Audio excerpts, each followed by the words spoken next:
السلام علیکم۔ اردو کہانی میں خوش آمدید۔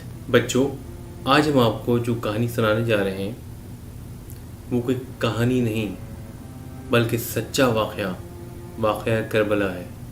حق کی خاطر قربانی کی اگر بات کی جائے تو صرف ایک ایسی بلند پایہ شخصیت اور واقعہ نظر آتا ہے جن کے بارے میں لکھتے ہوئے آج بھی لوگوں کے ہاتھ کانپ جاتے ہیں۔ ایک ایسا واقعہ جسے دنیا واقعہ کربلا کے نام سے جانتی ہے، امت مسلمہ کے دلوں میں نہیں بلکہ پوری کائنات میں ایک بے مثل قربانی کے طور پر گردش کر رہا ہے اور قیامت تک کرتا رہے گا۔ نواسۂ رسول حضرت امام حسین کی ولادت با سعادت 3 شعبان کو ہوئی۔ یہ وہی ہستی ہیں جن کے بارے میں حضور صلی اللہ علیہ وسلم نے فرمایا کہ یا اللہ مجھے حسین سے محبت ہے، تو بھی اس سے محبت کر۔ یہ وہی حسین ہیں جنہوں نے اپنے نانا کے دین کی حفاظت کی خاطر میدان کربلا میں وہ لازوال قربانی دی جو رہتی دنیا تک لوگوں کو یاد رہے گی۔ چنانچہ روایات میں آتا ہے کہ حضور نے اپنی زوجہ حضرت ام سلمہ کو ایک شیشی میں کچھ مٹی دے کر فرمایا تھا کہ یہ اس جگہ کی مٹی ہے جہاں میرے نواسے کو شہید کیا جائے گا۔ جب وہ شہید ہوگا تو یہ مٹی خون کی طرح سرخ ہو جائے گی۔ کربلا کے واقعے کے وقت حضرت ام سلمہ رضی اللہ عنہا زندہ تھی اور جس وقت امام حسین شہید ہوئے یہ مٹی خون کی طرح سرخ اور مائع ہو گئی تھی۔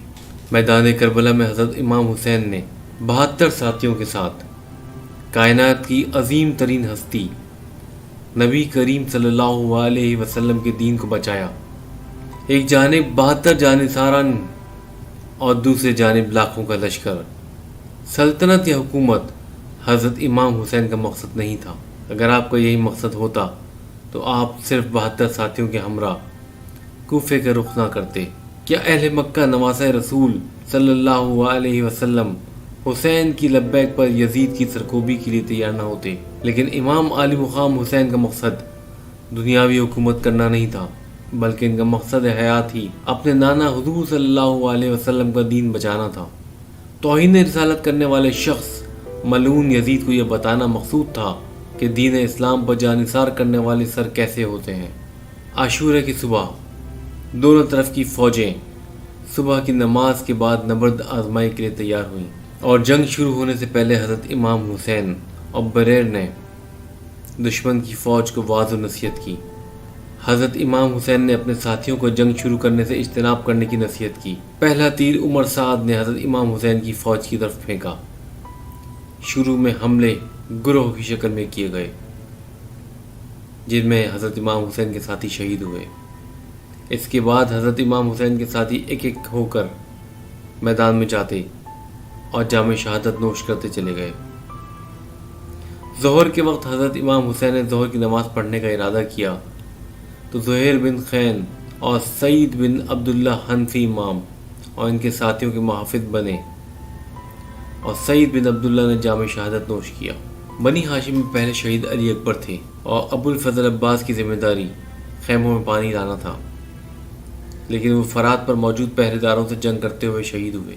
جب حضرت حسین نے شیرخوار علی اصغر کو ہاتھوں پر اٹھایا اور اپنے نونہال کی تشنگی کی شکایت کی تو دشمن نے علی اصغر کے حلقوم کو تیر کا نشانہ بنا ڈالا۔ حضرت حسین کے تمام انصار اور بنی ہاشم کے تمام جوانوں کی شہادت کے بعد حضرت حسین خود میدان میں نکلے۔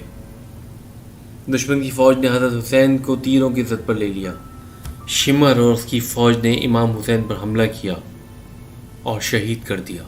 حضرت حسین کے میدان کی طرف جاتے ہوئے حضرت سجاد نے بھی میدان کی طرف جانے کا ارادہ ظاہر کیا لیکن بیماری کی وجہ سے نہ جا سکے۔ جب دشمن نے خیموں کا تاراج کیا تو شمر امام زین العابدین کو قتل کرنا چاہتا تھا لیکن حضرت زینب اس کی راہ کی دیوار بن گئی۔ دشمنوں نے حضرت حسین اور ان کے ساتھیوں کا سر تن سے جدا کر کے ابن زیاد کو بھیجا اور جس میں متھر پر گھوڑے دوڑا دیے۔ 3 دن سے بھوک سے نڈھال، ایک قطرہ آب میسر نہیں، پھر بے وطنی، تیز دھوپ، گرم ریت، صحرائی ہوا جو روح وفا کے پہاڑ توڑنے کے لیے سامنے 22,000 کا لشکر مگر عزم و ہمت اب پائے استقلال میں لرزش نہیں تھی۔ علی المرتضیٰ کے خاندان کے بہادروں نے کربلا کی تشنہ لب زمین کو دشمنوں کے خون سے لالہ زار کر دیا۔ اب بہادری کے وہ جوہر دکھائے کہ جو رہتی دنیا تک یاد رکھا جائے گا، اور ایک ایک کر کے اسلام پر قربان ہوتے چلے گئے۔ آج بھی شہادت امام حسین کا تذکرہ کرتے ہوئے قلم کانپ اٹھتے ہیں، کیونکہ نواسۂ رسول کو میدان کربلا میں بھوکا پیاسا رکھ کر جس بے دردی سے قتل کر کے ان کے جسم اور سر کی بے حرمتی کی گئی، اخلاقی لحاظ سے بھی تاریخ اسلام میں اولین اور بدترین مثال ہے۔ واقعہ کربلا صرف تاریخ اسلام ہی نہیں بلکہ تاریخ کا نادر اور عجیب و غریب واقعہ ہے۔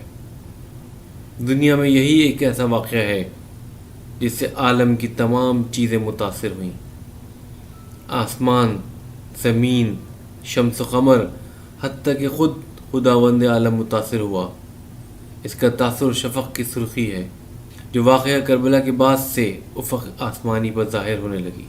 اے میرے رب، ہمیں نبی کریم صلی اللہ علیہ وسلم اور حضرت امام حسین کی طرح حق کی راہ پر چلنے کی توفیق عطا فرما، آمین ثم آمین۔